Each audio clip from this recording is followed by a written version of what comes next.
Hi, I'm James Carl Morrison. I bitch about it so you buggers can listen. Hi, how you doing? This may come as a surprise to you, but anyway, I was first introduced to the Dr. Jekyll and Mr. Hyde character. First time I ever heard about him was in a really shitty kids movie called The Page Master in 1994. I'm sure everyone remembers that. Or yeah, if you watched it, man. Starred Macaulay Culkin, had Christopher, what's his name, the guy who played Doc Brown. He was in it, so yeah, it was a come and go sort of movie, but it was very pushed back in its day. After that, it was the Alan Moore comic strip, and he was an absolute bastard in that comic book. I would read anything with Alan Moore. The movie, a lot of people shit on the movie. I thought the movie was great. To be honest with you, I really enjoyed it. It was fun to watch, but that's really sort of a stretch of my introduction to the Doctor Hyde character, or sorry, Doctor Jekyll and Mister Hyde character. I mean, he is in some way a sort of a pop icon or a sort of pop celebrity. I suppose he's not like massive or anything, but he is a well-known figure. So it came as a complete shock when I actually read the novella. And bear in mind, it is a novella, so it's a very short story, so about 80 pages in paperback, maybe 100. I was pretty and utterly disappointed. Um, yeah, and I guess I've only got myself to blame because the whole introduction as far as the Alan Moore side of it goes, was that this was a vicious, precarious bastard that just wants instant gratification. He wants food in his belly, uh, liquid in him to keep him warm, and any hole to fuck. Basically, he's an animal that just wants to feel alive and do anything, and it doesn't really care about the consequences. And while that sort of part of the character was sort of hinted at in the novella, we didn't really read or see any of that. I mean, it's Victorian scandal. It doesn't really, anyone who had to go through Victorian poetry or read anything from that era for school would know it doesn't really take much to create a Victorian scandal. Like, a woman could go to prison just by showing a bare shoulder. So it doesn't really take much for people to go in the Victorian era. So yeah, I guess I'm just been spoilt because of the Dean Koontz novels and all the thrillers. And I suppose it says a lot about me just wanting to read about like human suffering, I guess. But there really wasn't any of that. And in fact, the whole novel, or novella, sorry, story centered around effectively a whodunit mystery, like who is Mr. Hyde, or where was Mr. Hyde, basically. And it really focused on the sort of plot twist that Dr. Jekyll was Mr. Hyde. It was told by the from the perspective of a character I've never heard of, basically a lawyer. I can't even remember his name, but basically a lawyer friend who was sort of like uncovering the whereabouts of Mr. Hyde, because he ended up killing a sort of notorious person in London, or was framed. We thought that he killed him.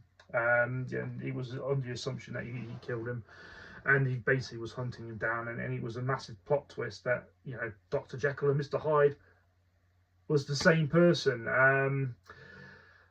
I guess when it was written, that would have been quite an amazing thing. Like, it's like a wow, unbelievable sort of incredible sort of plot twist. But every child and every man and woman knows who Dr. Jekyll and Mr. Hyde are the same person. So it's probably one of the most spoilt plot twists in the history of ever, to be honest with you.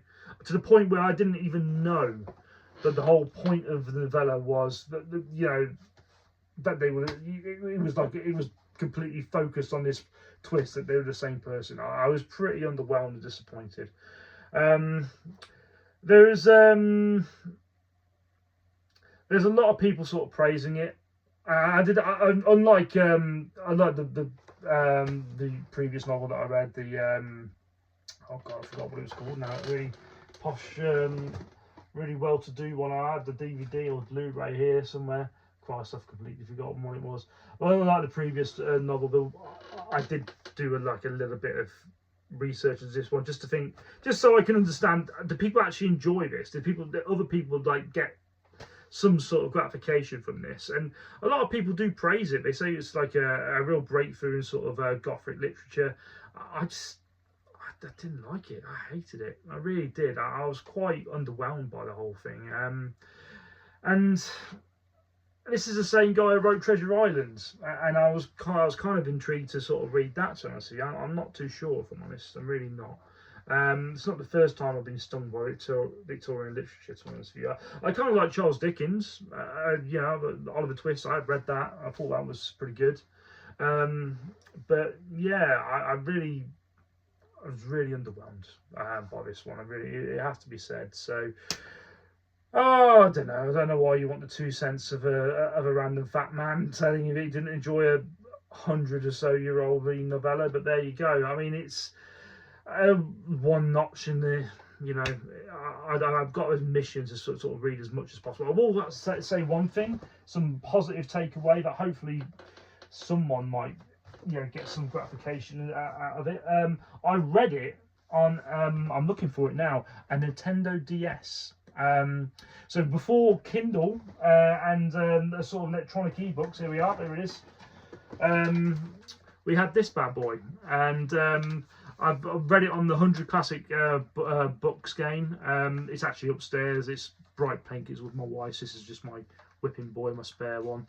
And I must admit, it was a really fascinating way to read a book, and it was actually quite useful because the screen was you can literally see it in the dark, like it wasn't like sort of like a mobile phone where the screen was too bright. It wasn't keeping my wife up, like there was no sort of like sort of brightness. It was actually really comfortable to read, and I was sort of flipping through it quite quickly, and you know, it takes me a long time to read a book because, you know, I'm just not a clever man, unfortunately. Yeah, a little bit dense. So it was just really fun with the stylus pen as well, just sort of flipping through it. And yeah, 100 classic books and whatnot. It was generally very fun, to the point where there are a lot of sort of homebrew games available, and homebrew software that you can sort of purchase and enable you to read other books. Not a lot of it is sort of like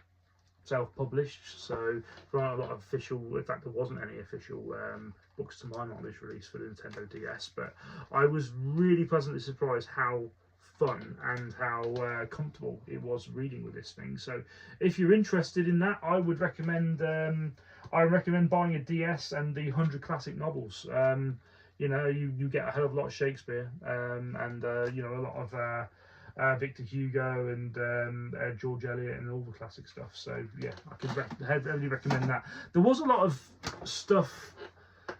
So I mean, apparently it's suitable for GCSEs. I would dread reading this for GCSE English. I would have hated it, to be honest with you.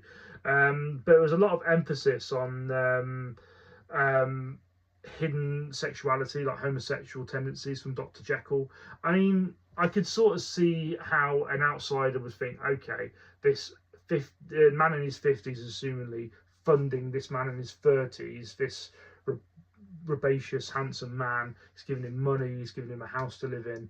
I suppose they would probably jump to the conclusion that he was his sort of closeted gay lover, but there was no hints or implications of sexuality or thereof. I mean, there's literally no.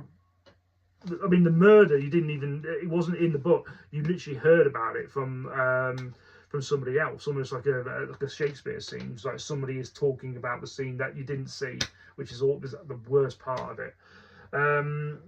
So there was nothing really that sort of implied that. I mean, I had to sort of think hard about, you know, at what point did he come across as gay, or was there a sort of like a subtext or underlining theme that he was gay? But yeah, that's the only thing I could sort of think of, come to the conclusion of, you know. But there was nothing in it for me really. I mean, Edgar Allan Poe, I can recommend that. Yeah, I forgot what it was called. Not the Not that Raven one, the one with the sort of the mask of the Red Plague or something like that. That was quite good. I think that's the title. I don't know, but anyway, spoiler alert: Dr. Jekyll is Mr. Hyde. Shock. Oh.